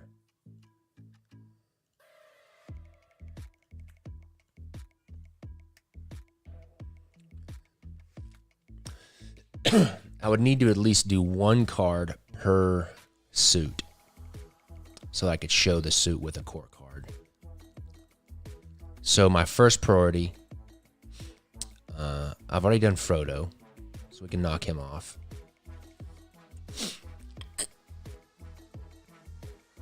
I would like to do Strider. So we'll call this first priority. So these are like cards that I have to do before the launch. I'm going to have to do Gandalf just because. Got to do Gandalf. I'm going to do Boromir.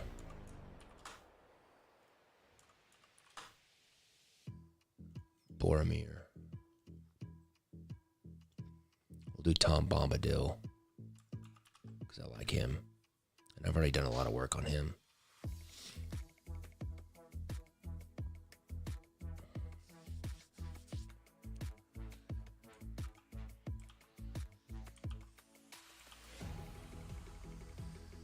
The Ring of Fire will need to be a priority. The Ace of Spades. And also Bilbo Baggins and the Balrog.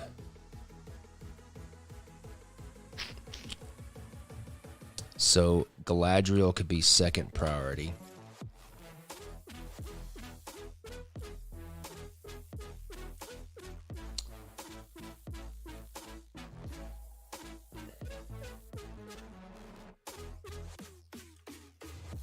Samwise. Glorfindel.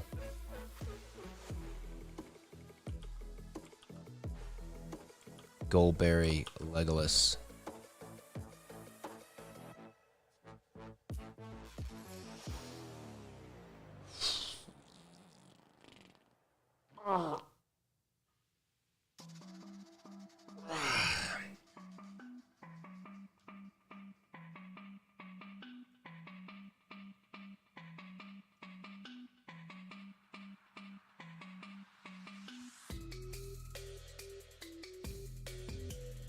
Now, what tuck cases have to be first priority?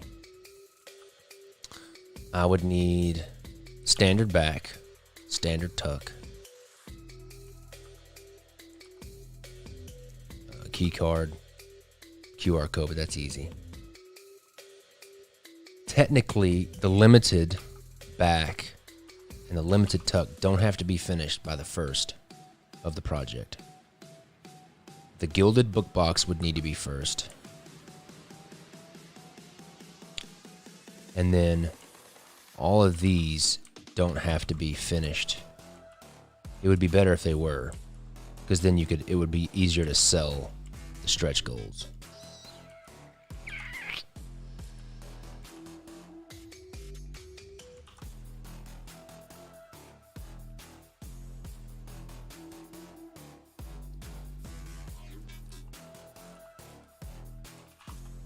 And let's do stretch goal. So this will be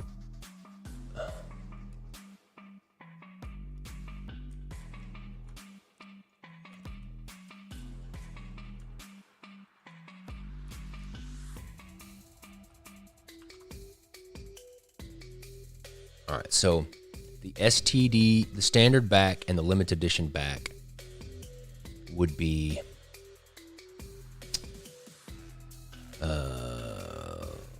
well, yeah, limited back would need to be first here.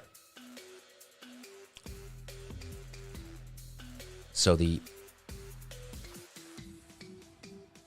all the court cards are stretch goal 1, S1. So I'm trying to sub-prioritize within the different priorities, which is stupid.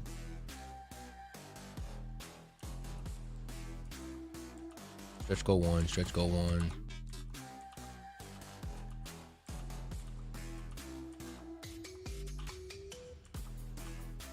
All right, so standard is stretch goal 1, standard tuck design, stretch goal 1, key card, QR code, limited. Okay, that is stretch goal 1.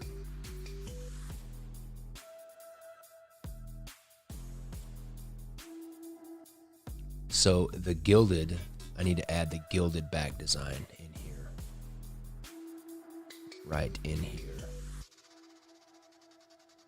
Don't want to forget that.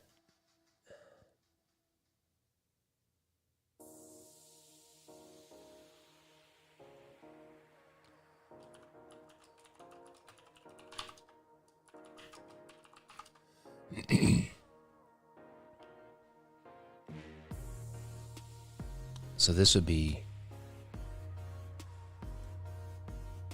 second priority, but this would be stretch goal 2.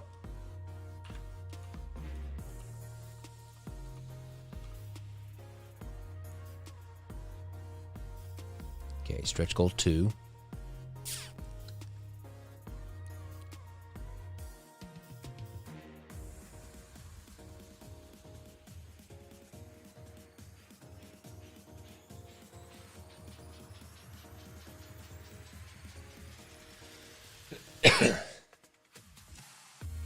All right. So all of these, this would be where stretch goal 3, where you would just get the tucks. So spring tuck, summer tuck,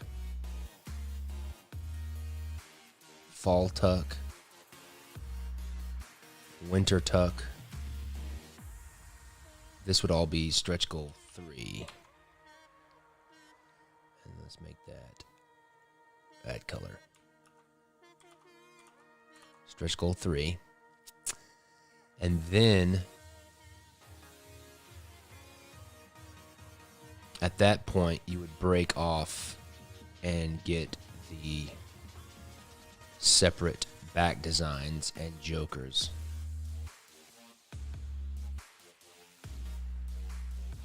So that would be stretch goal 4. Holy moly. What have I done? What have I done?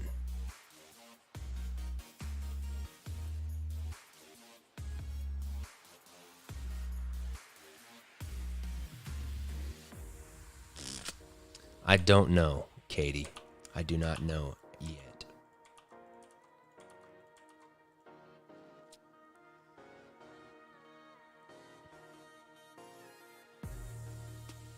And all of these would be stretch goal. So theoretically, the priorities can go along with the stretch goal. So second, this could be third. This could be fourth.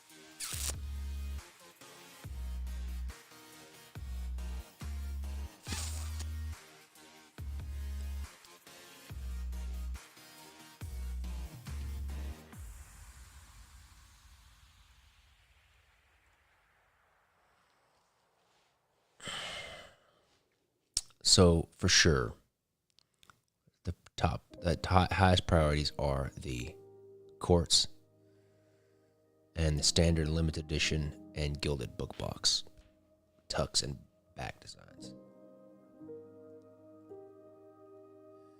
And then you have the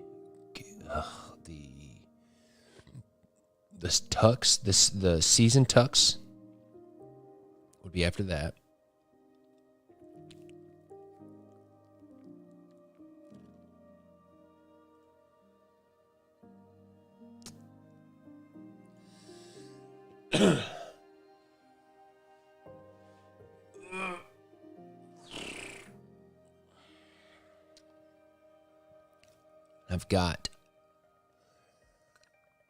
That means we're gonna have to kick it in high gear. Plus, I got to do all the subscription decks at the same time too. Okay, so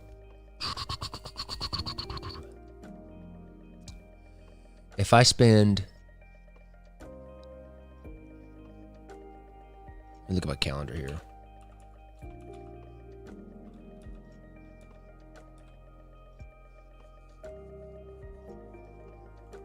Not the calculator.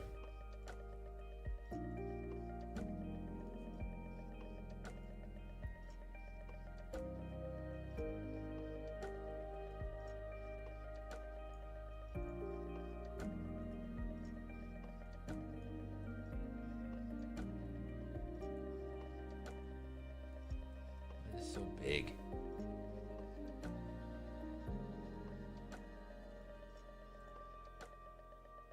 Okay. So today is February 3rd. I'm not going to work on my birthday, which I have our deadline on my birthday. I've got 3 weeks, 2.5 weeks to do Three Musketeers. So I've got 1, 2, 3, 4, 5, 6, 7, 8, 9, 10, 11, 12, 13, 14, 15, 16, 17, 18, 19, 20, 21, 22, 23, 24, 25, 26, 26, 27, 28, 29, 30, 31, 32, 33, 34, 35, 36, 37, 38, 39, 40, 41, 42, 43, 44, 45, 46, 47, 48, 49, 50, 51, 52, 53, 54, 55, 56, 57, 58 days from today. I'll probably have to work 7 days a week. That's okay. 58 days. It's probably gonna take me 2 days per court card. So that's 1, 2, 3, 4, 5, 6, 7, 8, 9, 10, 11, 12, 13, 14.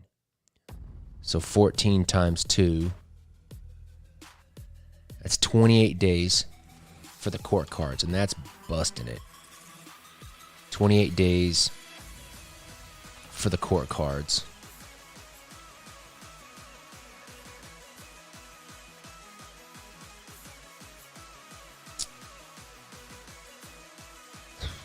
So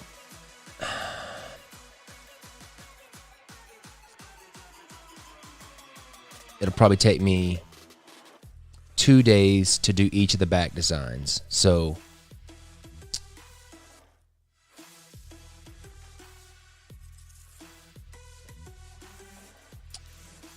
I mean, it's not set in stone, so I could fudge it, but I want to launch it on April 1st.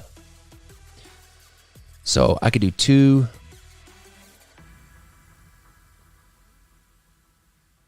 days. Let me just do it like this. Let me think of it a different way. I'm sorry I'm doing this right now, the way I'm doing it. So let's do 2 days. Days of work. Okay, 2 days, 2 days, 2 days, 2, 2, 2, 2, 2, 2, 2, 2, 2, 2, 2, 2, 2. Key card. That's no time at all. That's basically 0. LTD back, 2, LTD Tuck 2, Gilded Book Box 2, 2, 2,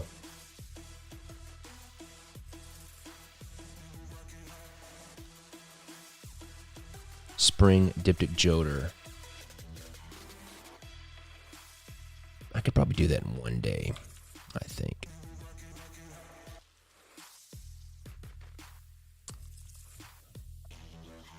Spring back 2. I don't think you would need 2. I could probably do it in one because I would have. I think I would have a. I probably need to be realistic and give myself 2 for that. 1, 2, 1, 2.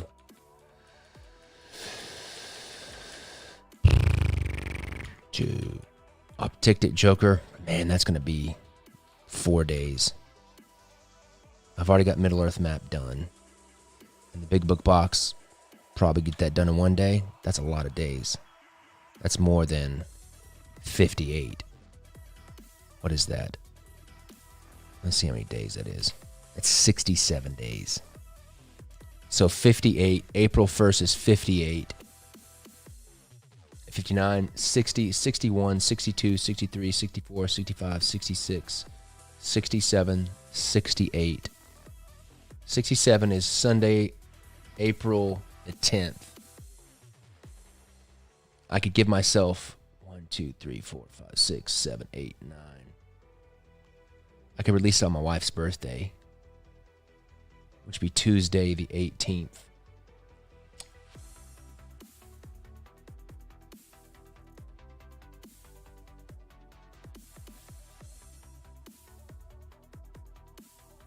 Let's say Wednesday, April 20th. Lord of the Rings Kickstarter.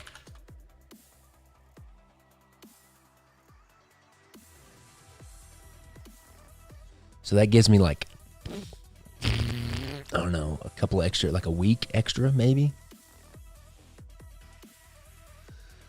Oh man, this is going to be... But granted, that is me finishing all of the artwork before it's even started. So if I don't do that, you know, I could skirt some of the, I could skirt quite a bit of the court cards. One, I could do 2, 4, 6, 8, 10, 12, 14. I could save 14 days.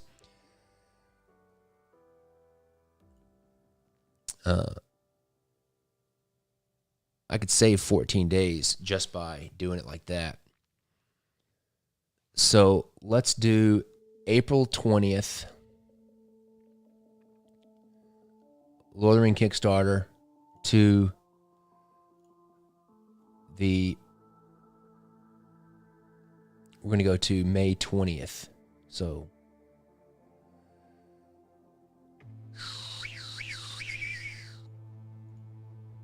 okay. So let me I noticed they were talking about that on the Discord. Well, that's a good point.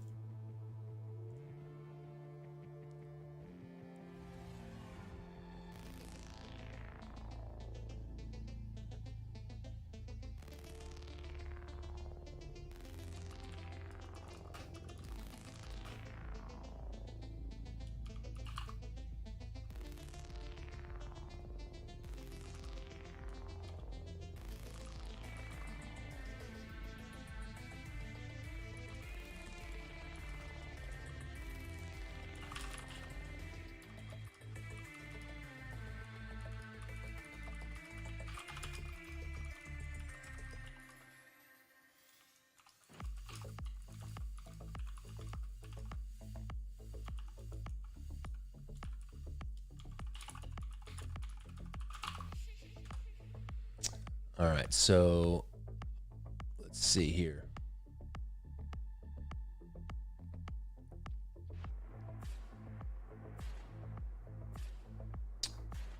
Where is Lord of the Rings? Non-subdex Lord of the Rings. So let's go to information, release dates. And I'll edit April. Edit. Kickstarter. Releasing April 20th. April 20th. All right.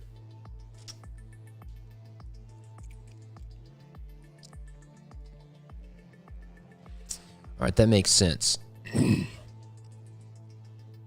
So we will start. So tomorrow we will start with, we're going to do Gandalf the Grey tomorrow morning. We'll start with Gandalf tomorrow. All right, I feel really good about this.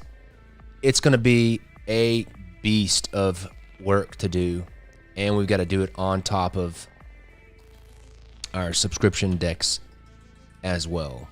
So I'm going to need you guys. I'm going to need you to help me, support me. It's going to be hard. We can do it. Anyways, I think that's it for me today. I got to go. I have an early meeting at 8 o'clock, and I have to make my wife coffee. She gets very angry with me. So I'm going to be done for this morning. I'll be back this afternoon for sure. So thank you for joining me this morning. I appreciate it. I will see you guys this afternoon, hopefully. Have a wonderful day.